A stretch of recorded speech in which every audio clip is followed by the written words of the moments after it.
I chipped a nail. Quiet on set, I chipped a nail. Okay, upset.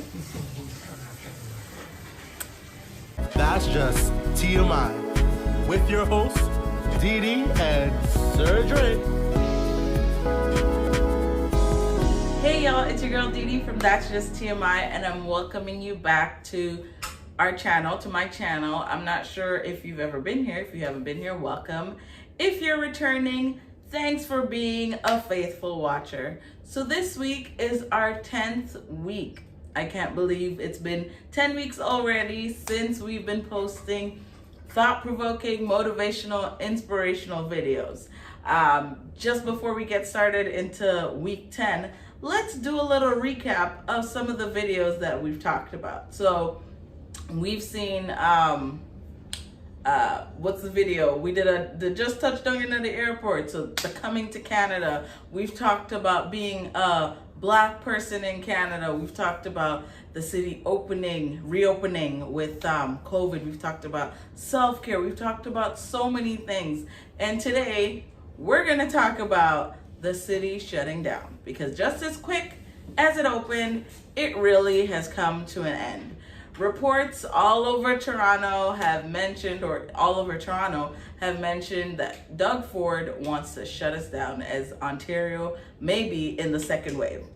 Now I want to talk to the millennials, the people my age, I'll even go as far as 18, 19 to the 35-year-olds. So those of you who may not be in school or who were working and may have been laid off, like, what are we doing? How are you guys handling this? If you were on CERB and CERB is no longer accessible because the government said no to CERB and they're going to implement employment insurance, how are you doing? How are we financially preparing ourselves and bettering ourselves so that we'll be able to, I guess withstand the second wave? Are we even ready for the second wave? I already see that Costco sold out on paper towel and tissues. So, I mean, what are we doing? How are we preparing ourselves so that we're not in the same financial strain? If nothing else, I've seen so many businesses come out of COVID. I've seen so many nail businesses, so people who do nail designs. Shout out to Brash Nails, at Brash Nails on Instagram. She designs press-on nails, and that's amazing to see, because I feel like pre-COVID people weren't doing as many things as they're doing now. And Papa Love, my lipstick, I'm wearing it again because I absolutely love it. This is Nightout Papa Love, at Papa Love Beauty on Instagram, or www.papalove. I'll put it on the description box below.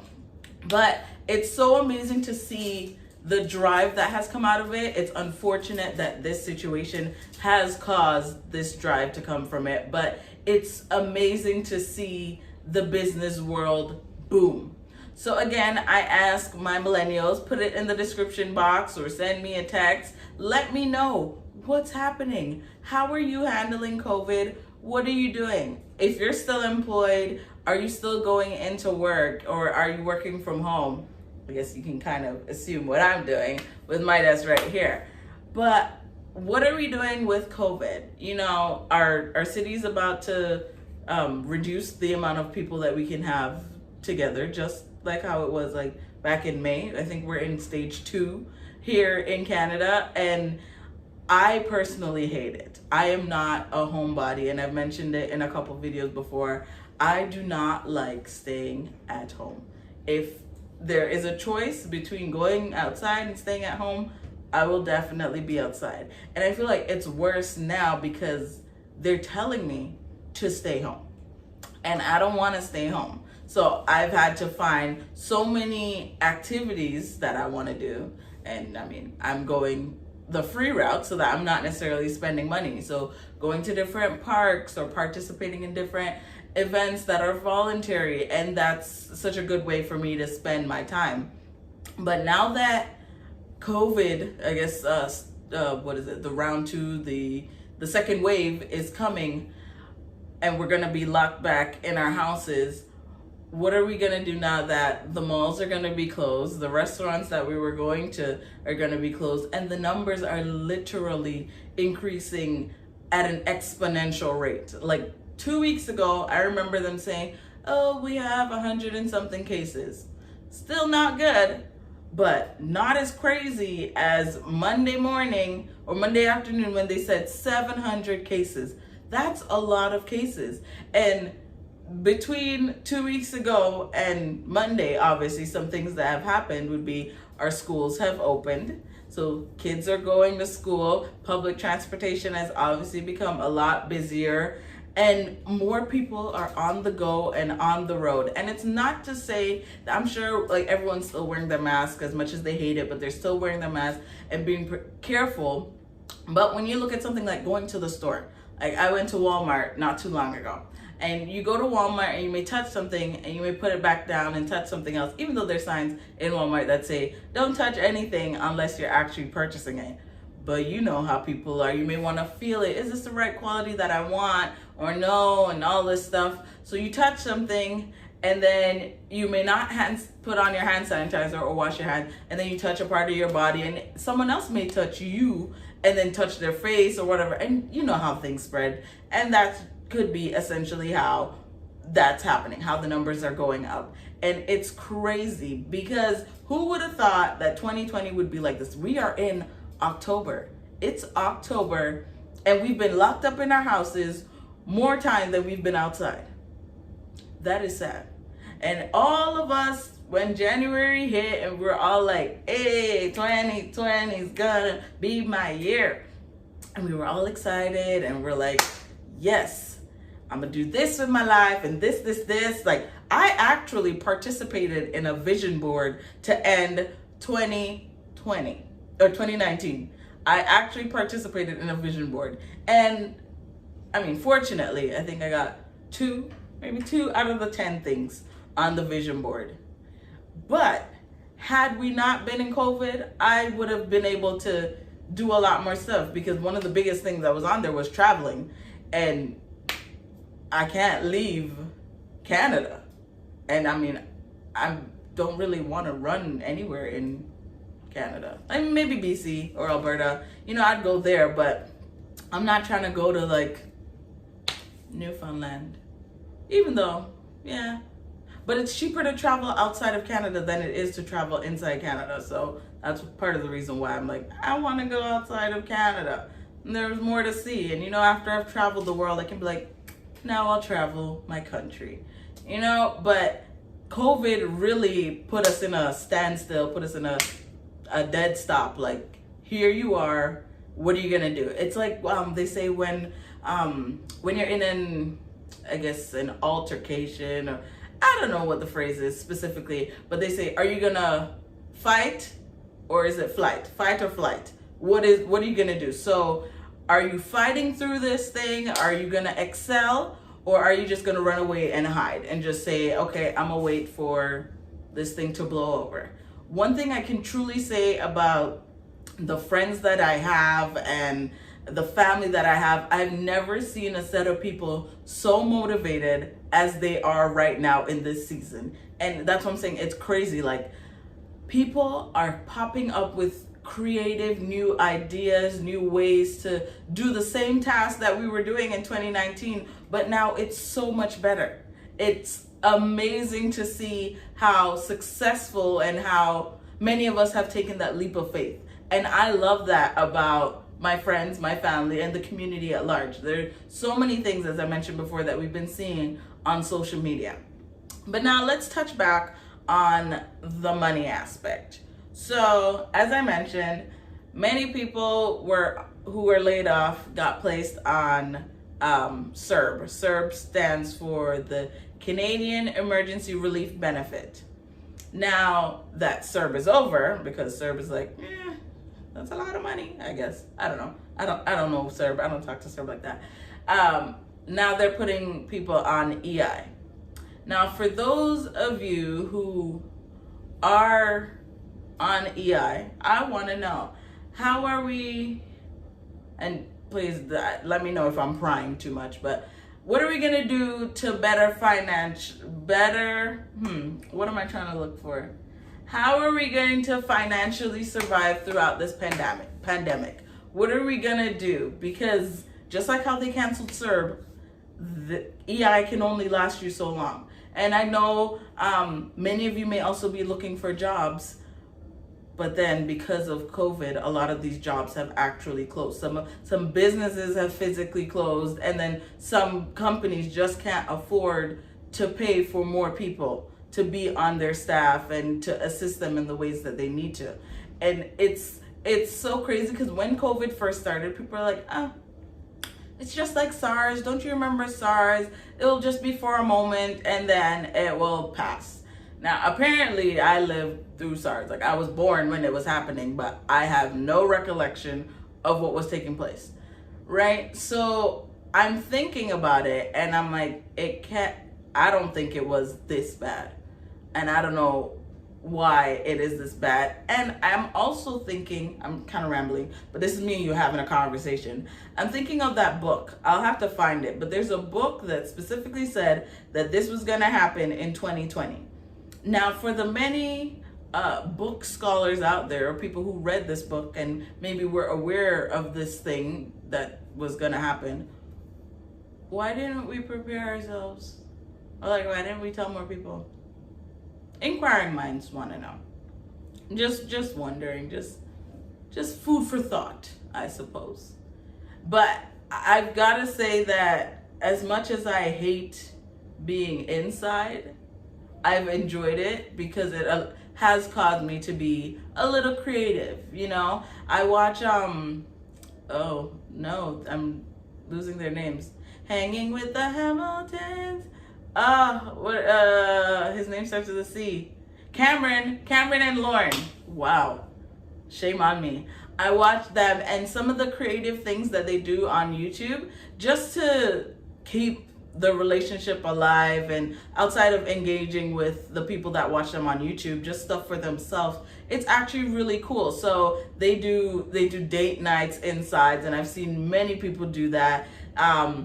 Something that myself and my husband do, we do karaoke. We've done karaoke nights. We've obviously done your usual movie night and all that stuff, but it really has caused you to get so creative. So making different things for dinner that you maybe normally would have had to go out and buy, and get those creative juices running. So I kind of like that part, and you know, creating things and planning different type of things to make it make sense during COVID. But man, I can't wait for this thing to be over. And I'm sure many of you feel the exact same way. We've had enough. Like, we've had enough. The amount of times I've heard people say 2020 is canceled and 2020 is canceled. As much as I started saying that in April, I'm going to take it back. Although in October, I'm taking it back.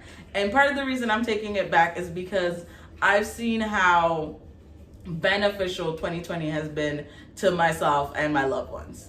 You know, I've seen, like I mentioned, businesses booming. I've seen love being sprung up in different ways because, again, you have to be creative. You're trapped in a space, poor choice of words, but you're in a space with somebody, and it's really the time to see if you can handle being with this person for this extended period of time.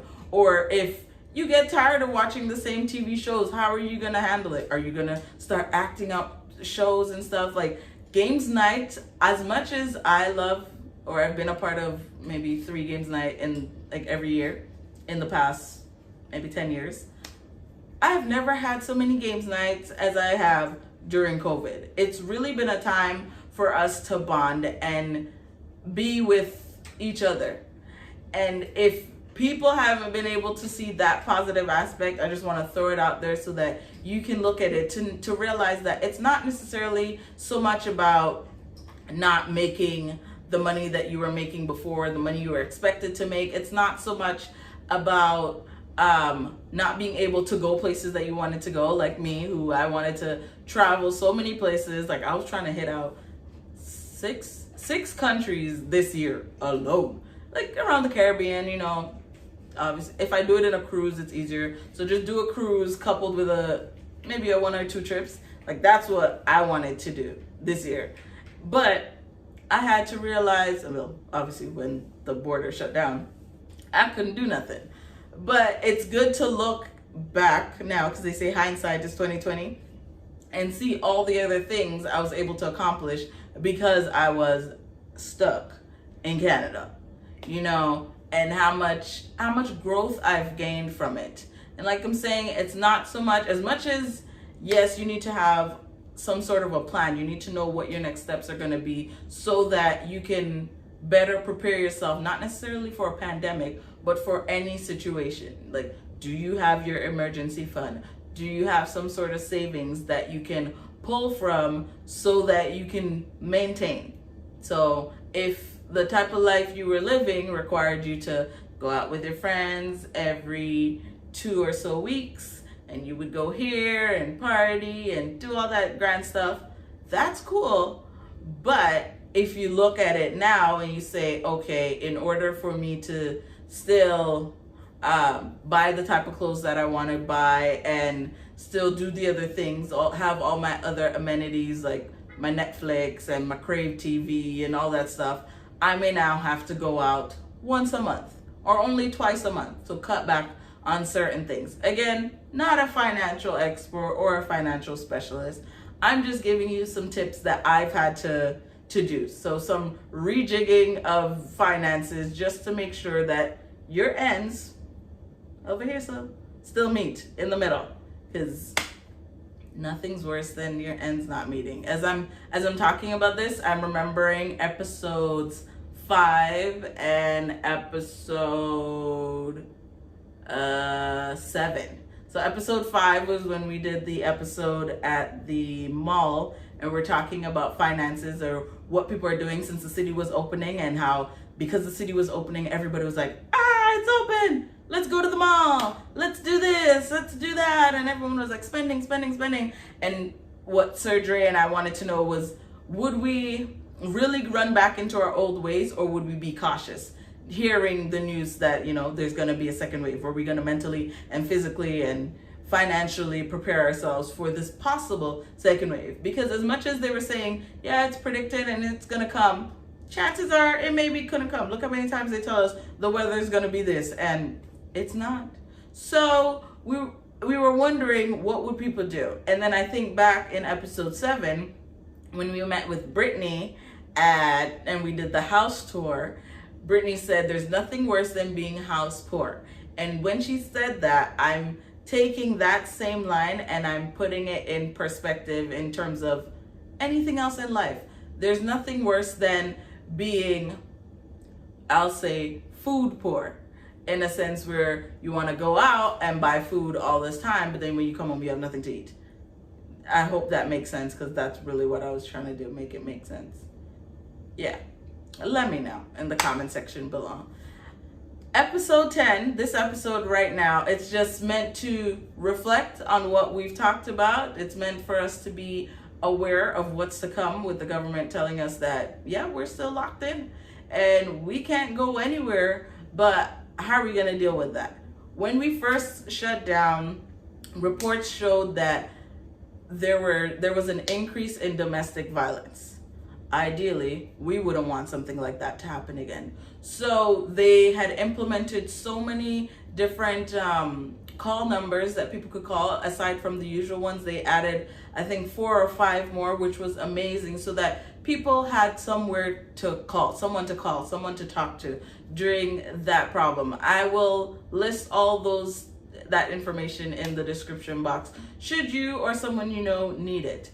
We want to ensure that the next phase we enter, stage 2 or whatever we're in right now, but the second wave, we are prepared, we are aware of what's to come, we are on our toes, rather than sitting down and like, oh no, not knowing what's to come. If we look at what took place between March all the way to, I guess I'll say July, when we got a little excited and we could go outside, and then it's like, oh, no, not anymore.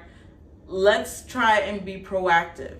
That's something that I've always been told. Be proactive, not reactive. Because when you're reactive, you're reacting to the situation. But if you're proactive, you're preparing yourself so that when the situation happens, you're already ready for it.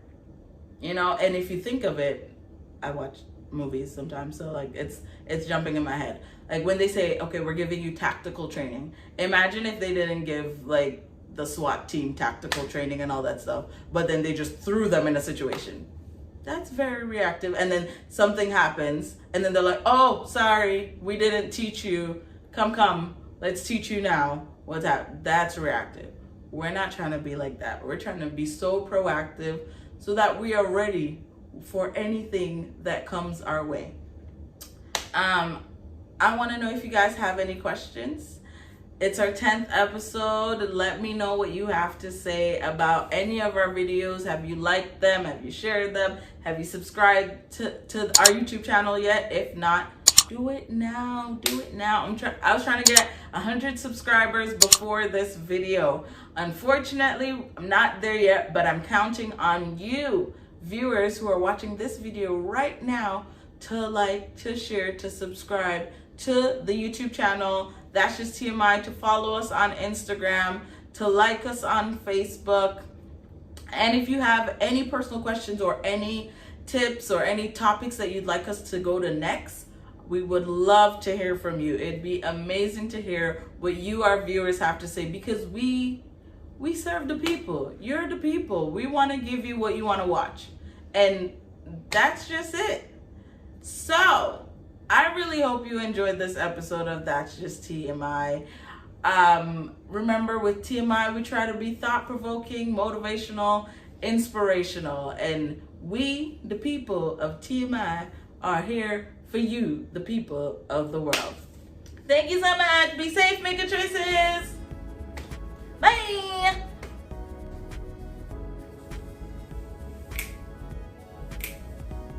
That's just TMI. That's just TMI. That's just TMI. Motivational.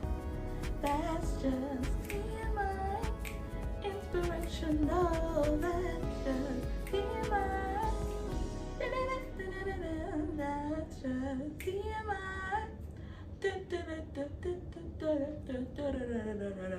I feel like I should be salsaing to this song. It's episode 10.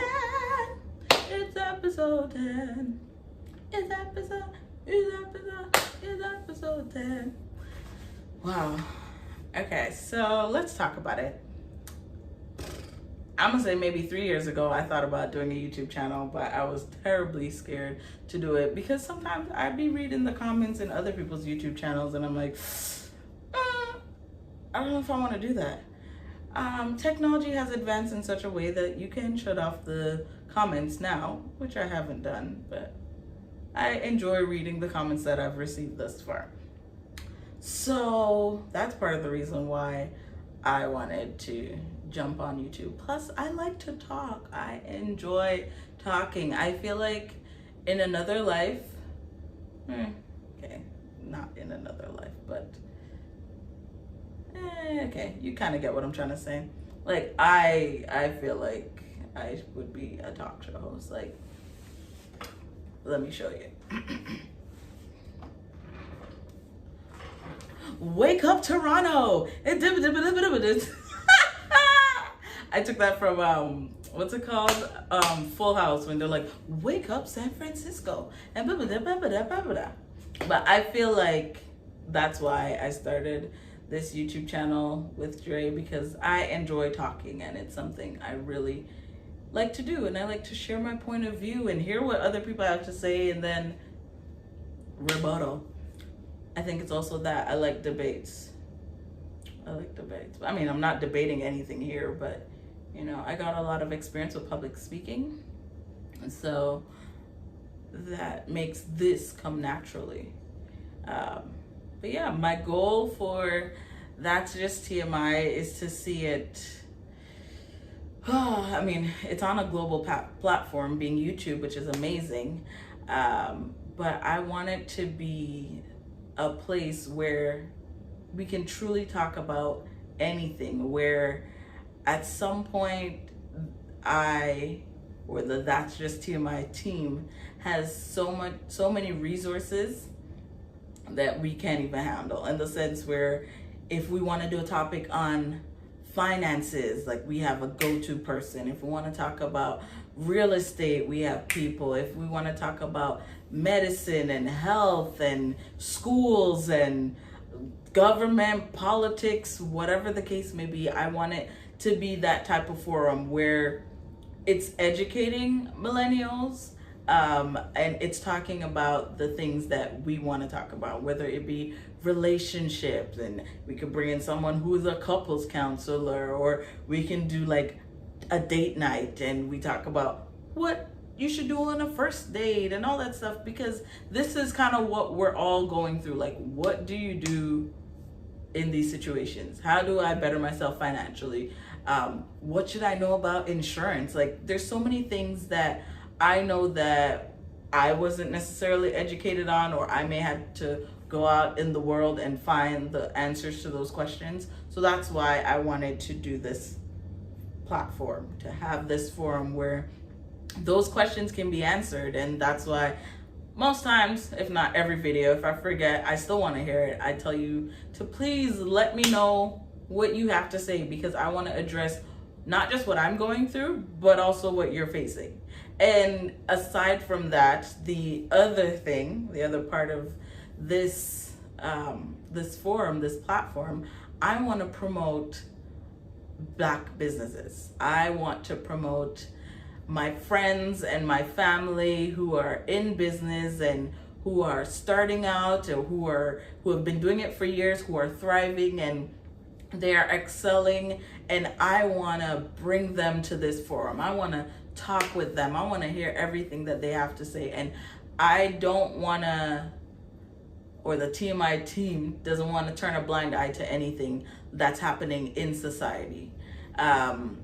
This month, the month of October, is actually Mental Health Awareness Month, and that's something we're going to talk about this month. I am bringing it to you because it's things that I know our community as a whole doesn't talk a lot about, and it may be something that we have a lot of questions on, or just concerns. And you know how they always say, because you don't know something, sometimes you react inappropriately, and we don't want that. We want to be aware. We need education. They say knowledge is power. This forum is to educate you on all things, as anything that you can think of. If you want to learn how to cook, how to bake, I'm trying to bring in chefs. Like, I'm seriously, that's the goal. That's the dream for TMI. I want it to be a space where we can truly be really vulnerable if we need to, where we can have as much fun, and there can be a little shade or a little friendly banter that you may see between like me and Sir Dre, or me and Akeem when he comes on. But that's the dream, to have co-hosts, to have guests, to have all of that jazz. So this is the 10th episode. There's so much more to come. You just heard the dream, and I'm so excited for you all to be a part of this and to be on this journey. I can't wait to see where we end up.